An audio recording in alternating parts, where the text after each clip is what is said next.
Bismillahirrahmanirrahim. Assalamualaikum warahmatullahi wabarakatuh. Selamat pagi menjelang siang pemilih. Apa kabar semuanya? Semoga kita semua masih dalam keadaan sehat walafiat.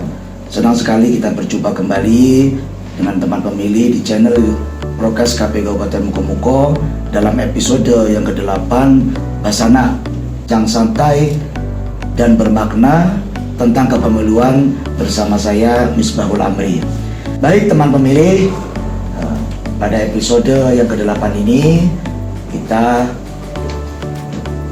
podcast KPU Kabupaten Mukomuko ini kedatangan tamu yang luar biasa, yang tidak asing lagi untuk kita semua, mana orangnya masih muda, ganteng, itu Ketua Bawaslu Kabupaten Mukomuko, itu Bapak Teguh Wibowo. Terima kasih Pak Amri. Gimana kabarnya Pak Teguh? Alhamdulillah sehat Pak Amri. Alhamdulillah. Jadi hari ini Ketua Bawaslu, terima kasih telah datang. Tapi dengar-dengar ini Ketua Bawaslu habis mendapatkan rezeki ya dari Tuhan.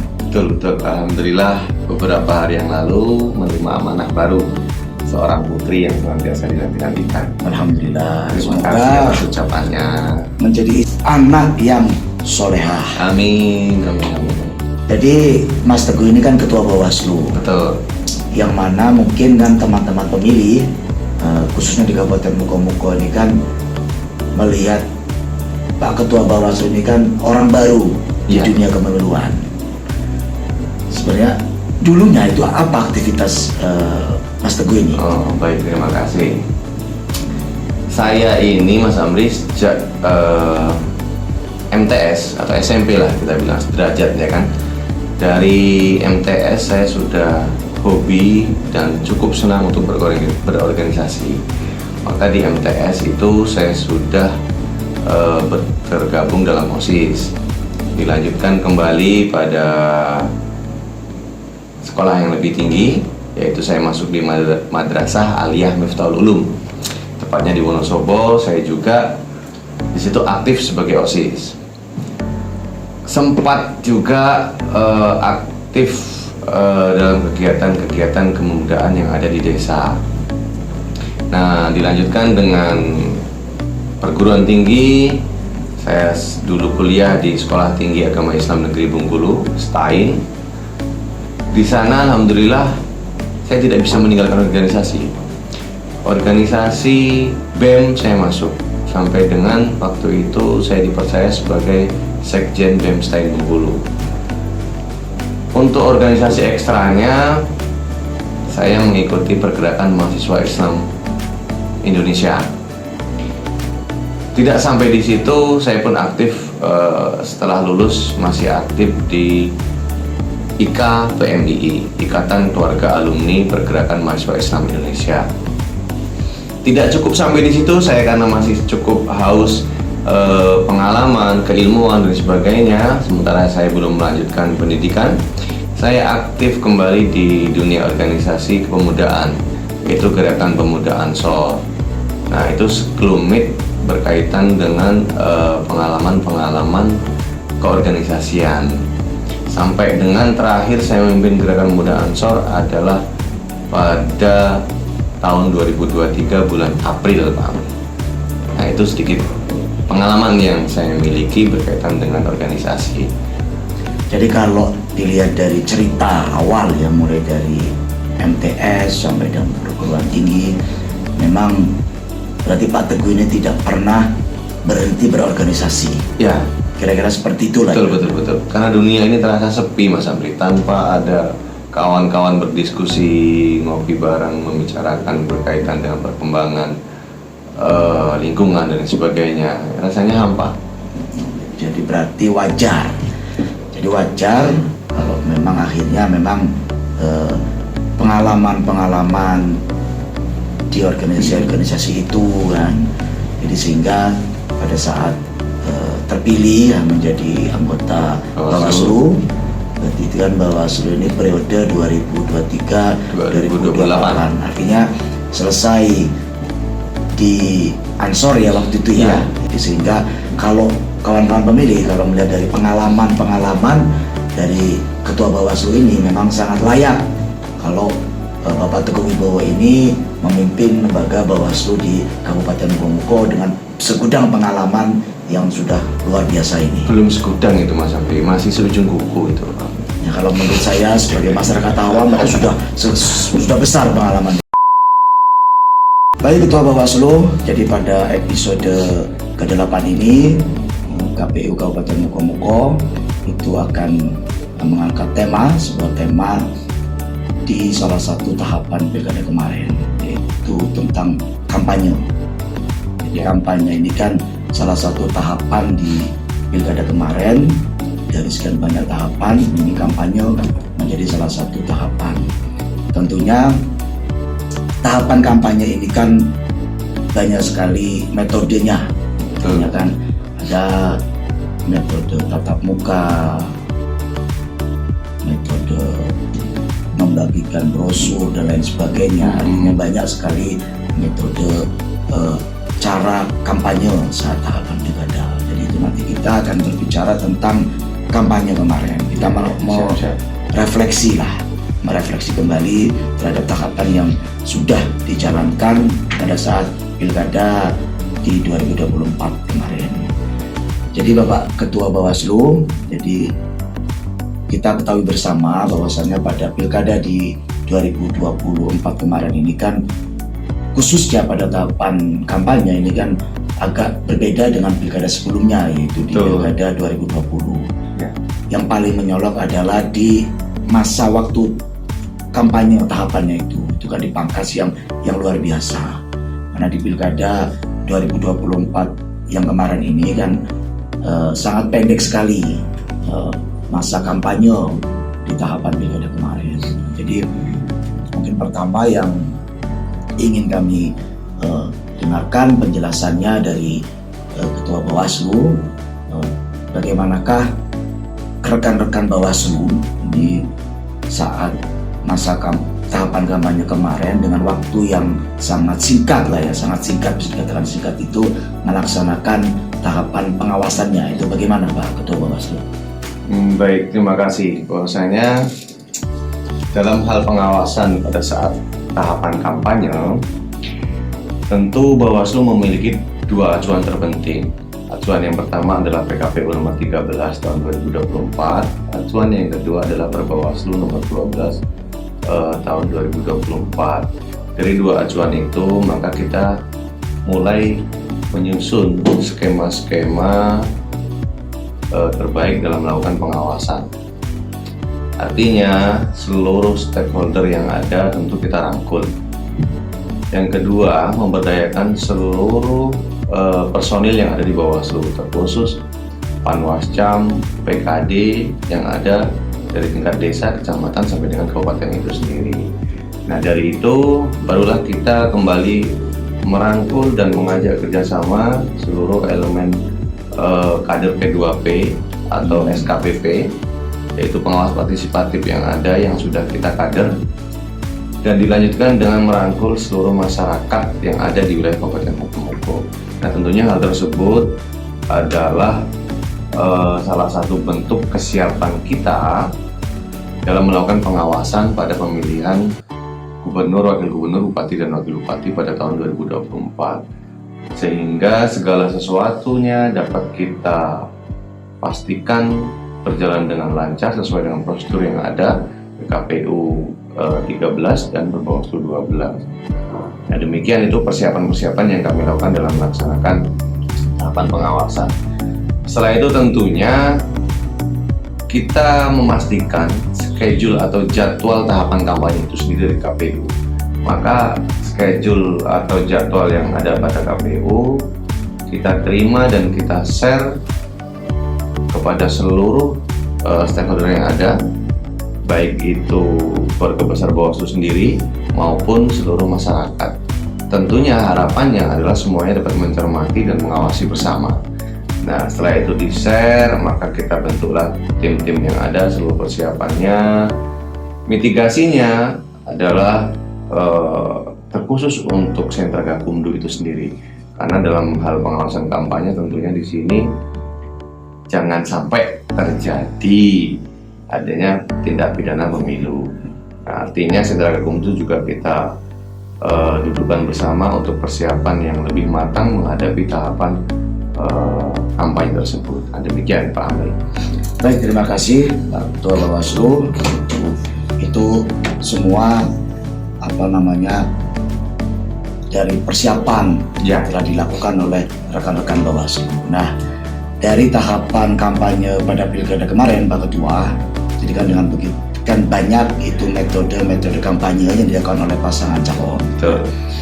Dari pilkada kemarin, terutama pemilihan gubernur dan bupati di Kabupaten Mukomuko ini, di metode kampanye apa yang mungkin menjadi temuan oleh kawan-kawan Bawaslu, dan apa tindakan dari kawan-kawan Bawaslu terkait temuan itu. Jadi di metode yang mana yang sering ditemukan sebuah pelanggaran saat kampanye. Oke, terima kasih Pak Amri. Wah, ini nampaknya cukup menarik sekali kalau kita bahas ini. Seakan-akan kita membuka lembar-lembar lama ya Pak Amri.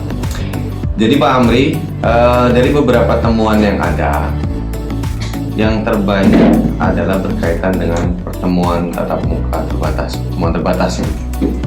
pertemuan terbatas, karena di sana kita sering menemukan atau ada menemukan keterlibatan yang pertama perangkat desa, anggota BPD, ASN atau PNS yang terlibat dalam pertemuan terbatas tersebut.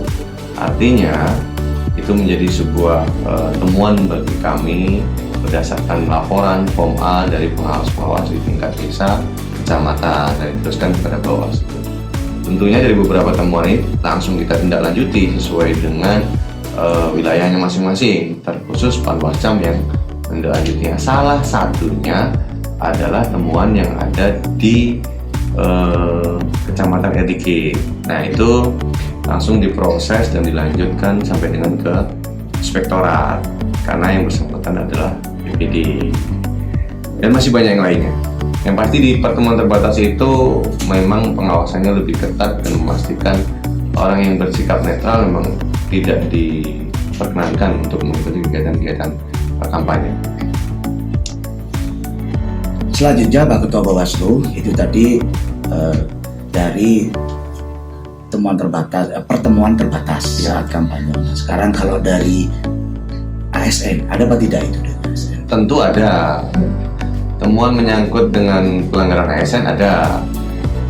Salah satunya sesuai dengan Perbawaslu 9 ya, mengenai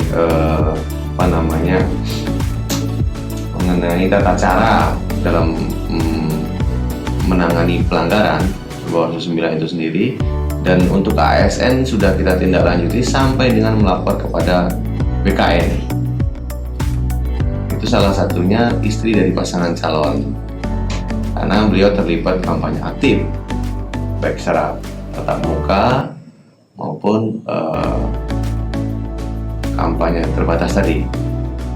Oke, nah, selanjutnya Pak Ketua Bawaslu, jadi kita semua, mungkin teman-teman pemilih Ya, ini kan juga mengetahui pada saat masa kampanye pilkada kemarin, terutama di pemilihan bupati dan wakil bupati kemarin, betul. khusus di Kabupaten Mukomuko ini kan ada sedikit temuan yang sempat membuat geger lah dunia kepemiluan di Kabupaten Mukomuko. Iya.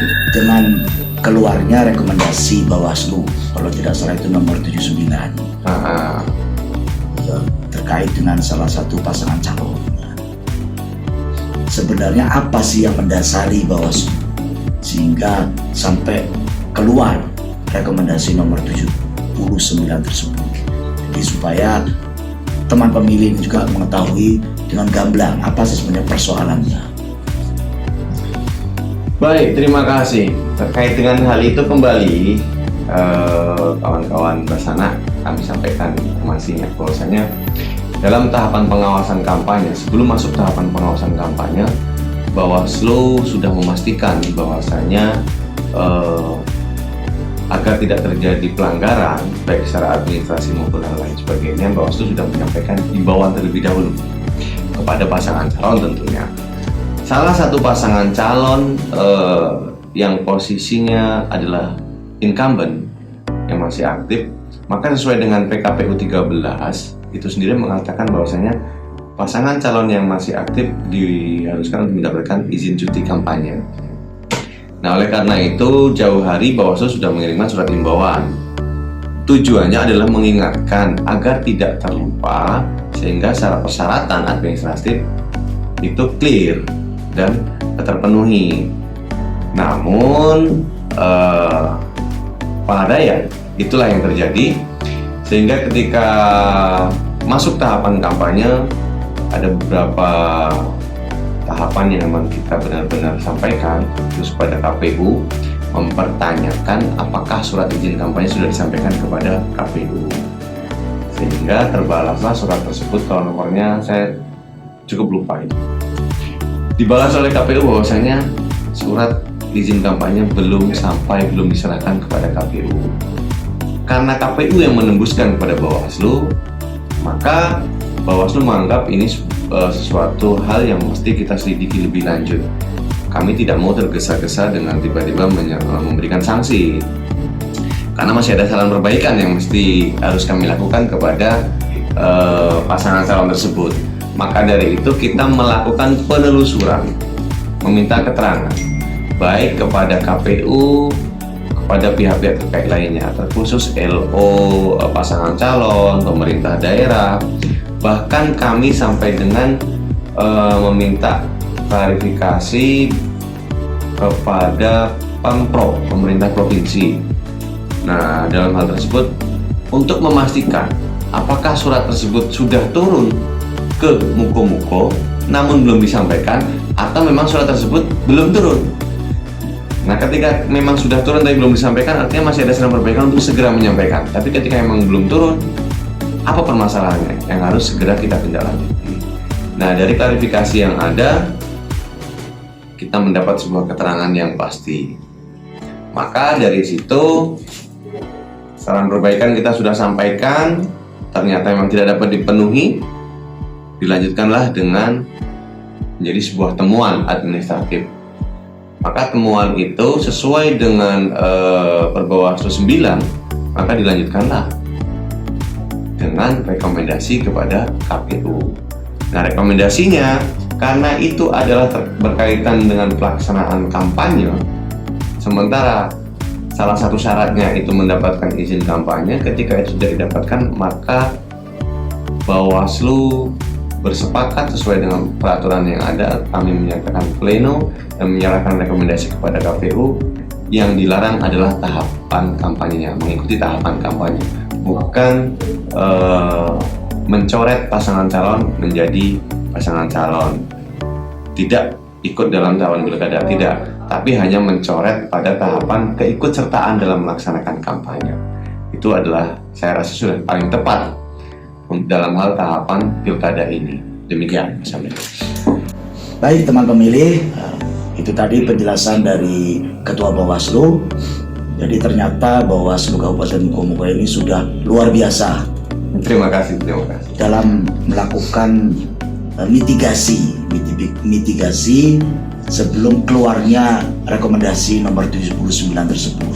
Jadi tidak serta-merta rekan-rekan Bawaslu ini langsung saja mengeluarkan surat rekomendasi, tapi sudah melakukan mitigasi yang begitu panjang, ya begitu ya Ketua ya, kira-kira seperti itu ya, sampai berkoordinasi dengan pemerintah provinsi yang memang mempunyai wewenang kan untuk persoalan di izin cuti tersebut. Setelah keluar rekomendasi 79 itu, nomor 79 dari Bawaslu, artinya kan KPU Kabupaten Muko-Muko itu sudah melakukan pengkajian secara hukum. Jadi KPU juga tidak serta-merta ini keluar rekomendasi langsung dijalankan, tidak. Tapi KPU secara kelembagaan juga melakukan koordinasi, melakukan pengkajian secara hukum terkait dengan rekomendasi Bawaslu itu, sehingga akhirnya KPU Kabupaten Muko-Muko itu mengeluarkan surat Kalau nggak salah suratnya nomor 680 terkait tindak lanjut dari rekomendasi Bawaslu itu. Nah, dari tindak lanjut yang oleh KPU itu bagaimana tanggapan Bawaslu terkait tindak lanjut dilakukan oleh kawan KPU? Kalau Bawaslu menanggapinya agak gimana ya sebetulnya? Karena sesuai dengan PKPU 15 itu kan KPU sendiri memiliki wewenang untuk menelaah, mengkaji. Nah, setelah itu baru menetapkan berdasarkan pleno hasil kajiannya, ya kan. Namun yang keluar sesuai dengan surat tindak lanjut KPU berdasarkan rekomendasi Bawaslu itu sama persis, mirip. Artinya apa yang direkomendasikan oleh Bawaslu 100% tanpa penolakan, bahkan tanpa tambahan, itu dilaksanakan oleh KPU. Jadi kami sedikit, ya tapi cukup yakin sih bahwasanya ya KPU sudah berjalan secara maksimal dalam hal menangani terkhusus pelanggaran administrasi tersebut sesuai dengan rekomendasi Bawaslu. Itu saja poin positifnya. Tapi ketika memang itu kemarin ditolak, ya tentunya Bawaslu juga akan mengambil tindak lanjut selanjutnya. Kalaupun ada penambahan ya kami serahkan, karena itu sepenuhnya adalah hak dari KPU itu sendiri. Hanya saja mirip dengan rekomendasi Bawaslu. Seperti itu aja selesai. Nah, jadi persoalannya karena sama persis. Iya, kajiannya sama persis seperti itu ya. Itulah mungkin karena persepsinya sama Pak Ketua. Oh, bisa jadi. Jadi pengkajiannya ya hasilnya pun sama kan seperti itu. Karena memang dasarnya sama juga. Dasarnya sama kan itu. Iya. Karena semua tahapan baik pemilu maupun pilkada ini kan aturannya kan sudah jelas. Sudah jelas. KPU punya aturan sendiri, Bawaslu punya aturan sendiri. Betul. Tinggal cara pengkajiannya mungkin pas hasil kajiannya sama ketemunya kan seperti itu. Berarti sudah sehati ya, Mas? Nah, seperti itulah. Baik, Ketua Bawaslu, ya. Mungkin yang terakhir. Jadi belajar dari pengalaman tahapan saat Pilkada 2024 kemarin. Jadi apa menurut Ketua Bawaslu kira-kira kan apa untuk perbaikan ke depan di Pilkada selanjutnya, terutama di tahapan kampanye? Harapannya seperti apa? Berkaitan dengan harapan di tahun yang akan datang pada tahapan kampanye, tentunya kalau Bawaslu berharapnya yang pertama, seluruh peserta baik itu pemilu maupun pemilihan kepala daerah, peserta melaksanakan seluruh aturan yang berlaku baik secara perundang-undangan maupun turunannya, yaitu PKPU dan Perbawaslu. Artinya berjalan tertib tanpa melanggar sedikitpun ketentuan perundang-undangan. Yang kedua, dalam hal perundang-undangan, kita berharap selaku penyelenggara aturan itu turun jauh sebelum masa tahapan. Karena apa? Kita ini bukan robot, Pak Amri, dan kita perlu menelaah, mengkaji dan berdiskusi bersama serta membuat strategi bagaimana melaksanakan aturan tersebut dengan tepat dan pasti. Nah, oleh karena itu ketika aturan itu turun 1 hari menjelang tahapan atau bahkan pada tahapan sudah berjalan, itu kan cukup rumit bagi kita. Nah, harapannya ke depan terkhusus pada legislatif ya, dalam hal ini yang membuat peraturan bersama dengan KPU dan Bawaslu RI, tentunya dapat lebih mengefektifkan, mengefisienkan waktu sebelum tahapan itu berjalan, maka peraturannya sudah turun dan dapat dilaksanakan dengan baik.